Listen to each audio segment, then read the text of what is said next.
Expectation placed on men to give oral sex. Stephen, you are on the air with Megan and Christy. This feels pretty topical. Yeah, Tell us a little bit about what's on your mind.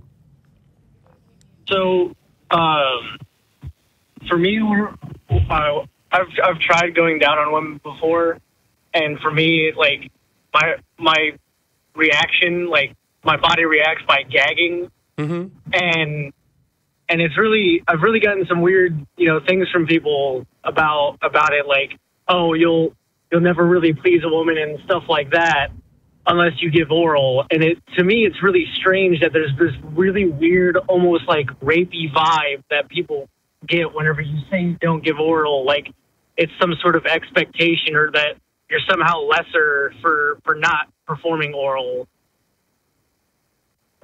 Yeah, I think that it's a tricky spot to be in on account of the fact that I think if we sit down and we look at it, everybody is going to pretty quickly come to an agreement that nobody of either gender should be expected to perform or participate in a sex act that makes them physically nauseous, that makes them uncomfortable, that doesn't spark their libido in any way.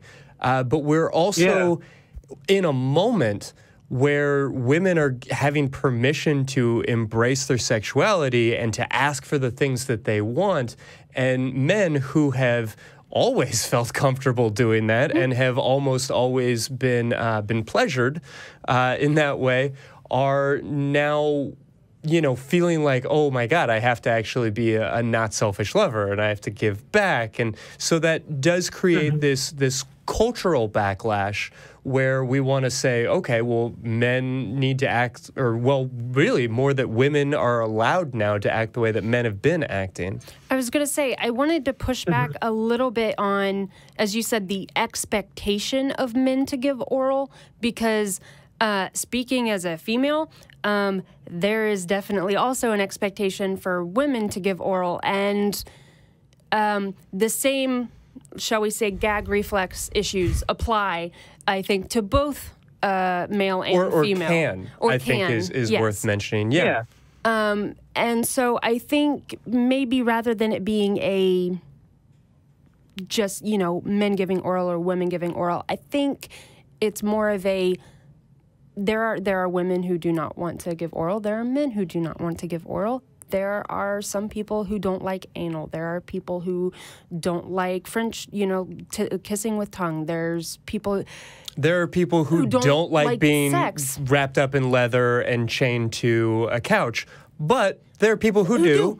And so, yeah, it's about being able to communicate your wants and needs without putting an expectation on somebody else that they do something because they're women and they're expected to. Right. And men and expected to. Right, exactly. But unfortunately, we're in a cultural moment where we're still really parsing that out. Yeah. Very much so. Yeah, definitely.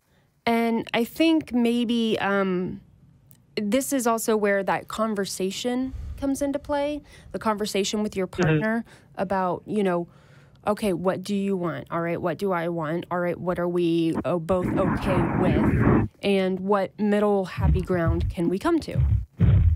Yeah, absolutely. It's about negotiation. It's about, expressing, okay, this is not something that I'm open to. This is a hard limit for me. But also making sure you're doing so in a way that isn't entitled. Well, Stephen, thank you so much for your call. Thanks for having me. All right, so we have a couple, and I'm wondering if you want that or that.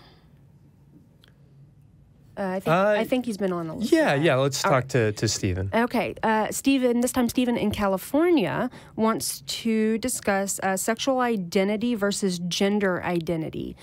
Stephen, you are on with Megan and Christy. Stephen?